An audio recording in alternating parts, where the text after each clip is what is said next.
guys, good day sa lahat. Oh, ito na naman tayo, nakapasyal naman tayo sa Ukayan ng Japan. So guys, hanggang dulo samahan nyo naman ako ha. Mga updates nila dito, mukhang magandang mga items nila. Busugin natin ang mga mata natin. So umpisahan na natin guys. Ito may nakita ako. Isa naman itong LV, napaka-unique yung kulay. So tingnan mo naman guys, mukhang bago pa lalo na yan sa personal. Ito yung sabitan ng pang sling bag. Pleasant sa mata yung kulay, nakakaakit. At isa pa, walang gasgas. Napakalinis din. In fairness, mukhang bago pa.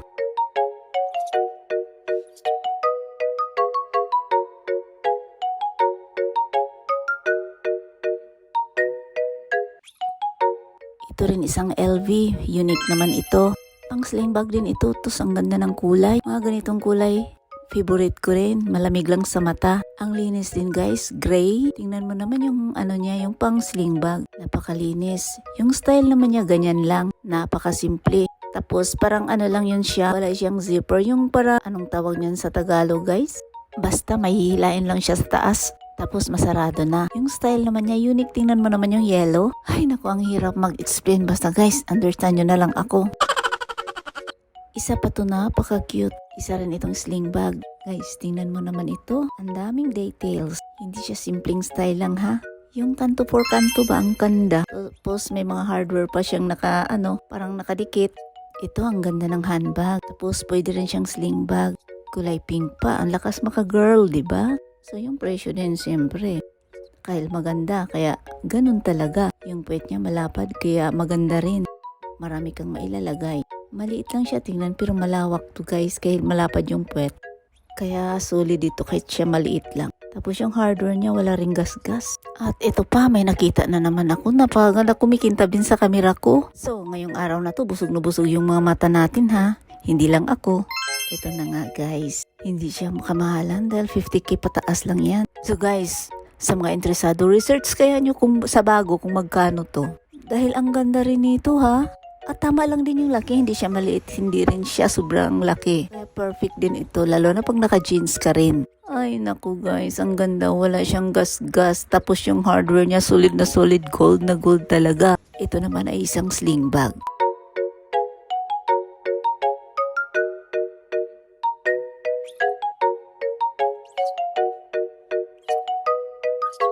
At ito pa, may dalawa siya. Kambal. Guys, ito ang uso ngayon. In fairness naman, mukhang mga bago pa talaga. Hindi ko nga alam ba't nandito to. Tingnan mo naman guys, hindi pa talaga nagamit to. Nilagay lang dito, char. So tingnan nyo ang ganda. Kumikintab rin sa camera ko. Tapos yung yung pang-isling niya, tingnan nyo naman. Walang dumi, solid. Kaya magdududa ka pa dyan. Kambal yan Pili lang kayo. Halos magkasing presyo lang silang dalawa. Yun nga lang, napakaliit nito guys. Isang wallet lang talaga at cellphone yung mailalagay yata. Kasi yung leather niya kasi matigas. Pero ito kasi ang uso. Ang gulo ng explanation ko guys.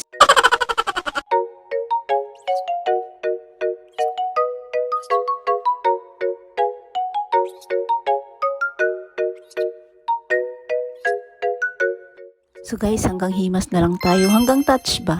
Dahil yun lang ang kaya natin. So, aayusin natin to. Baka hindi na tayo makabalik dito. Dahil maraming CCTV guys.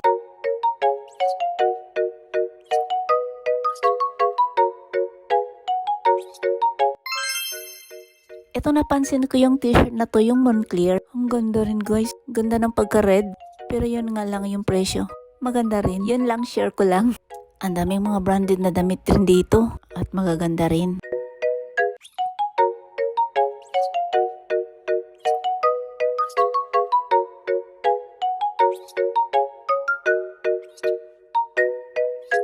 So, for today's video, halos mga LV. Ito na naman. May nakita ako rito. Isang LV na Demier. Ito hindi gaano kamahalan. Yung hawakan niya maganda pa rin, walang gasgas. At wala ring crack ha. Yung katawan niya solid pa rin ha. Isa naman itong handbag. Tama lang din yung laki. Maganda yung puwet niya. Dahil medyo malapad. Yung hardware check, gold na gold. Hindi pa kumukupas. Pero guys, halata namang nagagamit na talaga dahil yung leather niya medyo malambot na. Pero malinis ha, wala siyang damage. Mayroon lang siyang konting tupi pero yan pag palagi mo siyang ginagamit. Bumabalik ba? Ganyan talaga guys pag ang bag walang laman, nayuyupi. Kaya dapat Kahit nakatambay yung bag sa bahay nyo, yung mga collection nyo ba? Char, dami pala. So, lagyan nyo ng yung protection para hindi siya mayupi. Ganon.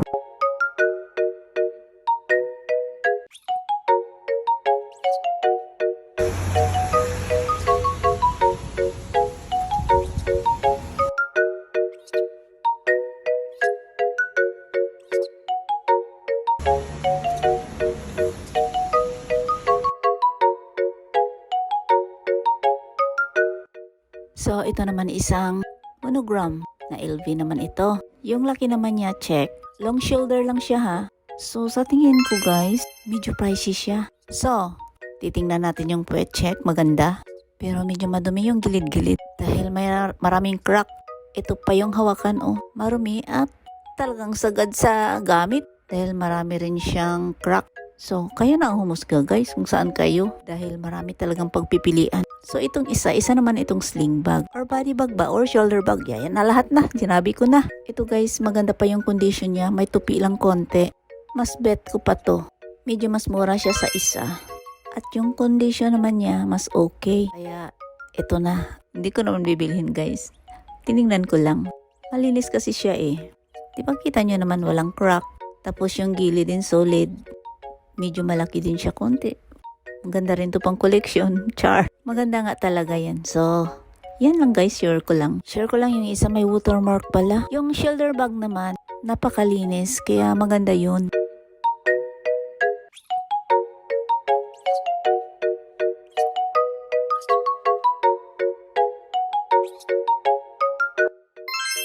So, minsan kasi yung vlog natin naliligaw.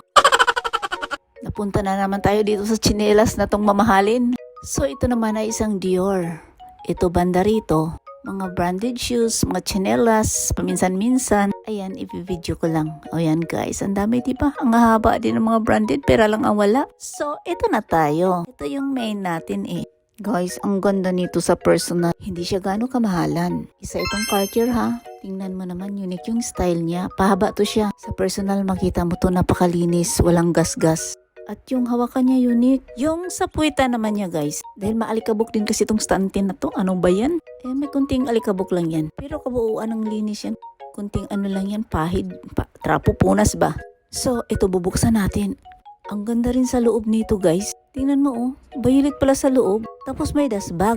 May packet siya sa gilid. Tapos ang linis din. So, nung sinirado ko na, ito napansin ko yung hawakan niya. Unique. Pa-stretch siya pang handbag. Tapos yung isang hawakan naman pang long shoulder. Kaya double purpose pala ito. Ay guys, ang ganda nito. Napaka-decente tingnan. Decente, parang elegante ba? Perfect rin ito. At pangmasa pa yung presyo. Imagine Carter yun guys.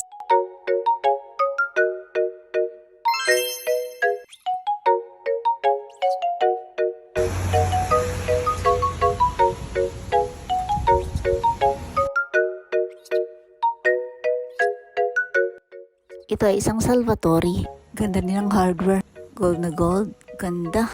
Parang dark violet talaga. Pleasant din sa mata yung kulay niya guys. Feeling ko mura na yun. Isa naman yung sling bag. Hindi ko lang siya gaano natutukan sa kamera. Ewan ko ba? Dahil dito ako sa Fendi nakatingin din. Pero guys, ito naman talaga maganda. Mukhang panlalaki ito dahil yung hawakan niya. At malinis din. Mukhang bago pa.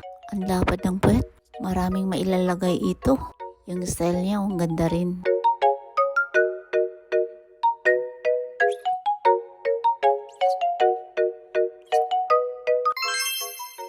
Napaka-special yung Fendi na to. Tama lang din yung laki. At ang ganda, mukhang bago pa rin. Kumikintab rin sa camera ko. Napakalamig sa mata yung kulay. At napakasimple yung style niya. Napaka-elegante rin tingnan. Aba, nagbulat ako. Bakit napakamura? Cute ang style nito. Napakasimple. Kaso overuse naman. Tingnan nyo naman yung hardware niya kumukupas. Wala na sa replacement yung niya, yung style niya. Pero ganoon pa rin ang presyuhan ha. Yuping-yupi. Tapos, nung binuksan ko, tingnan mo naman. Malinis naman siya pero, guys, parang nakatambak lang talaga sa basura. Pero parang, ewan ko, ang hirap mag-explain. Pero hihilutin mo na lang siguro to. In fairness, yung style niya, bet ko naman. So, hindi to naalagaan ba ng may-ari? Kaya siguro ganun, tinambak na lang. Dahil feeling ko, yung may-ari nito, ang dami sigurong bag collection. Kaso hindi lang to naasikaso, nakalimutan ba? Guys, char-char lang naman yung akin. Dahil napaka-boring yung vlog ko.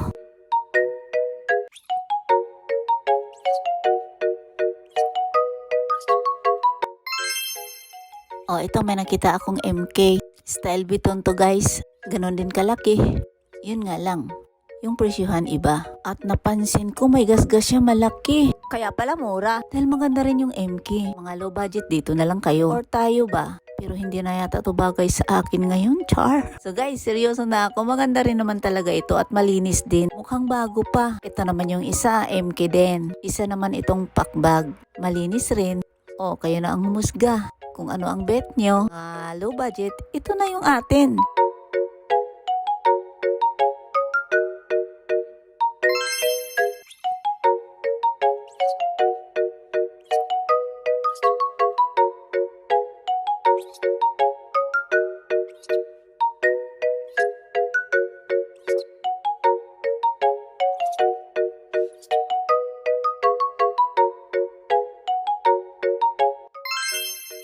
Ito rin MK, kulay black naman siya. At yung katawan same style lang.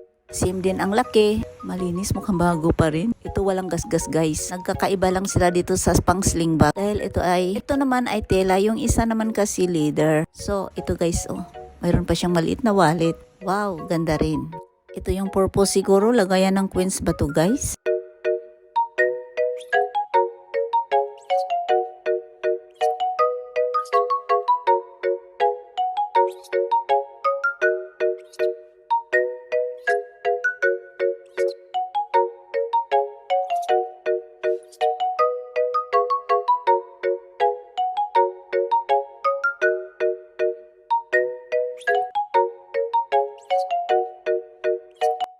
Ito yung Forla.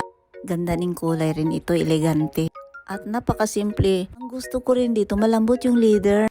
Guys, ito rin napakalinis. Perfect din ito ha at affordable pa. Mayroon siyang pang sling at pang handbag. Two ways din siya.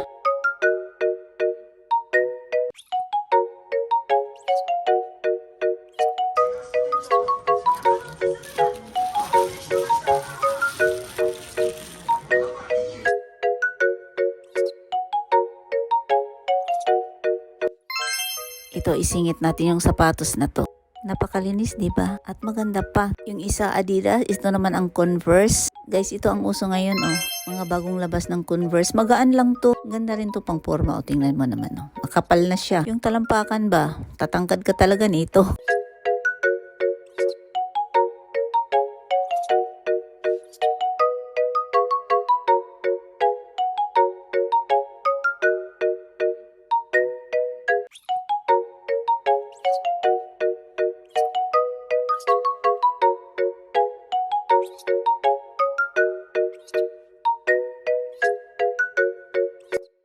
Itong Ralph Lauren na to, maganda pala ito, napakagaan. At maganda rin yung style, wala siyang gasgas ha. Napakasimple yung loob at malawak at malalim din. Good condition pa to, wala siyang gasgas or crack, wala ding watermark. Yung maliit na pang sling niya, ang ganda ng hawakan. Dahil pag mga ganito, dito ako komportable, pwede siyang handbag pala. Kaya, ay guys, perfect din ito. At mura pa.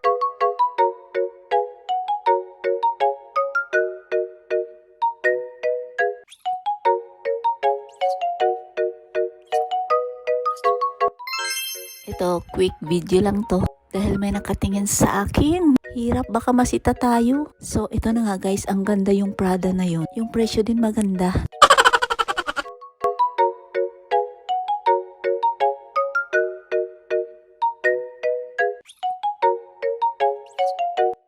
So, ito yung Fendi. 13K pataas, mura na. Sa camera ko, hindi siya maganda tingnan, parang against the light. Sa personal, ang ganda nito, napaka good condition pa.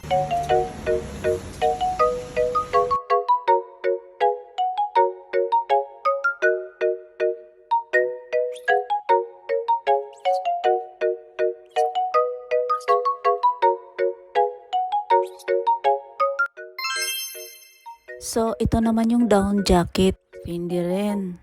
Wala akong masabi guys. mapapawaw ka na lang. In fairness niya, magaan. Kaya maganda rin to, komportable to dalhin. Hindi masakit sa balikat pag magaan. Magaan din ang buhay mo pag ito ang suot mo. Dahil iba siguro ang init pag mamahalin. Guys, char-char na lang ako dito guys. Uy.